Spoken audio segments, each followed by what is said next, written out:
BTC का chart देख लेते जुड़ा हैं। बीटीसी को देखकर फिर थोड़ा सा डिस्कस कर लेते हैं कि बीटीसी में क्या चल रहा है। तो यार बीटीसी में इन पर्टिकुलर पॉइंट तक तो अभी कुछ नहीं है। वीकली टाइम फ्रेम ईएमए का ब्रेकआउट हो चुका है, ठीक है, याद रखना। और I think monthly time frame में हमने फिब भी लगाई थी, कहीं ना कहीं 38 के पास घूम रही थी या कहीं घूम रही थी मार्केट उस टाइम ना। ये 38 के पास में घूम रही है। और अगर हम नीचे से ड्रॉ करें तो 38 टैप कर चुकी है, ठीक है। 19-20 हाँ। रेट लगे। अब हम लोगों ने यहाँ से क्यों ड्रॉ करा है? क्योंकि जो ये नीचे वाली विक है, इस वीक ने जो बुलियन दिया था उसके बाद अगली वीक ने बोल रिट्रेसमेंट रही करी। है तो अगली वीक का बोल इम्पल्सिव रही बाइंग यहाँ से आई। मैं क्या। यहाँ पे अगर आप लोग नोटिस करोगे तो यहाँ पे आप लोग को ये चीज पता लगेगी मार्केट ने कैसे अपनी फिब रिट्रेसमेंट करी है, कैसे मार्केट आपकी 38% फिब रिट्रेसमेंट के पास में है। अब जैसे आप यहाँ से वीकली टाइम फ्रेम में आओगे, यहाँ पे क्या चीज हो चुकी है, वीकली कैंडल क्लोजिंग आप लोगों के लिए बहुत ज्यादा इंपॉर्टेंट हो चुकी है। अब वीकली कैंडल जब इंपॉर्टेंट हो चुकी है तो यहाँ पे मान लो अभी ईएमए के नीचे आ रही है, मार्केट ट्राई कर रही है। और अगर मार्केट ईएमए के नीचे आती भी है तो स्टिल मैं ये बोल सकता हूँ कि कहीं ना कहीं मार्केट मान लो 50% रिट्रेसमेंट तक गिर जाए, ठीक है। और इन केस याद रखना कि देखो ये बहुत इंपॉर्टेंट चीज है, मार्केट अभी जहां पे वो 38% है। अब यहां से अगर मार्केट फर्दर ऊपर आती है तो आपको पता है एक कैंडल तो हवा में नहीं उड़ेगी। ये तो आप लोगों को पता है कि एक कैंडल हवा में तो नहीं उड़ेगी। अगर एक कैंडल हवा में उड़ती भी है तो क्या पता अगली कैंडल घूमते फिरते कैसे ना कैसे करके आप लोगों को यहाँ पे लोअर हाई का स्ट्रक्चर क्रिएट कर देगी और आपके 38% फिब रिट्रेसमेंट के पास में एक पैटर्न लिक्विडिटी का स्ट्रक्चर हो जाएगा। सबने पढ़ा है पैटर्न लिक्विडिटी की हायर टाइम फ्रेम की रिट्रेसमेंट कराने के लिए लोअर टाइम फ्रेम को रिवर्सल बनाना पड़ता है, फिर यहीं से मार्केट अपना क्या करेगी, बाइंग मोमेंटम दे देगी। क्या ये बात क्लियर है ना? तो यही चीज मार्केट अभी फॉर्म कर रही है, इसी टाइप से मार्केट स्ट्रक्चर बना रही है, ठीक है। तो इसके हिसाब से हम ये समझ सकते हैं कि हाँ भाई मार्केट क्या पता एक बेरिश मूव दे दे, ठीक है।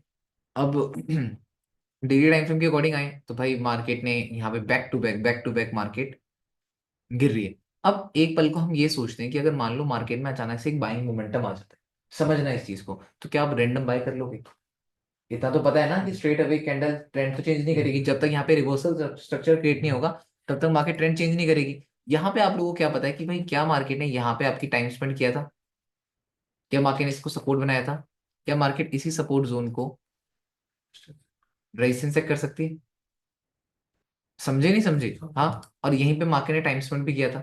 यही मार्केट का एक नेक लाइन एरिया हो जिसकी हम बात करते हैं। अगर इनकेस मार्केट सडन अबव आती है तो आपको पता है कि एकदम से इम्पल्सिव मूव नहीं आएगा, स्ट्रक्चर बनाना पड़ेगा, ठीक है। तो वो में भी आप लोगों को एक सेलिंग का एक अच्छा चांस दे सकता है। तो बीटीसी में मेरा व्यू कुछ ऐसा है, ठीक है। अब जैसे मान लो यहाँ पे मार्केट, अब मार्केट यहाँ पे आई, स्ट्रेट अवे गिरी, स्ट्रेट अवे उठी, ठीक है, एक स्ट्रॉन्ग रिजेक्शन आया। अब इस स्ट्रॉन्ग रिजेक्शन के बाद अगर आप बोलोगे भैया डबल बॉटम बनने वाला है, यार इतना छोटा सा डबल बॉटम, इतना बड़ा सा रिवर्सल, थोड़ा तो सोचना ही पड़ेगा ना। और आपको पता है ना ऐसी चीजें बीच में क्रिएट करके ही मार्केट गंदा गिरती है।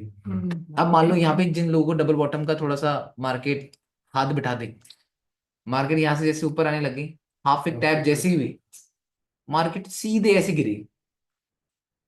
क्यों?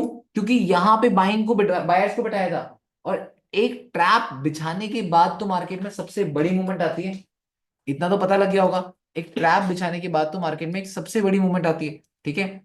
तो वो चीज देख लेना। बाकी गोल्ड का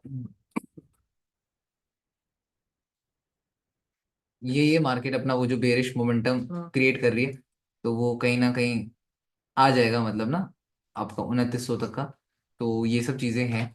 क्योंकि देखो क्या है ना, बैक टू बैक अब ईएमए जैसे अबव से आ रही है, बैक टू बैक मार्केट को प्रेशर शो कर रही है, तो ये चीज शो हो रही है कि भाई हाँ मार्केट में एक सेलिंग प्रेशर है। ये छोटी सी कैंडल मार्केट का स्ट्रक्चर नहीं कर पाएंगे। और इन केस अगर मार्केट फर्दर ऊपर आती भी है, वो ईएमए का ब्रेकआउट करती भी है, तो आप ये मत सोचना भैया बाय हो जाएगा। क्यों? अगर भाई आप यहां से बाय करोगे फिर रेजिस्टेंस गिरा, फिर रेजिस्टेंस गिरा, बैक टू बैक रेजिस्टेंस है, समझ पा रहे हो ना? और आप हायर टाइम फ्रेम में जाओगे तो आपको और पता लग जाएगा कि भाई नहीं है जोन वाला जो हम सोच रहे हैं, समझ पा रहे हो ना? पता लग रहा है कि भाई प्रेशर है, इस जिस टाइप से गिरी है ना, मैं इस जोन की बात कर देता हूँ भाई, इस जोन में पावरफुल कौन है मुझे बस इतना बता दो।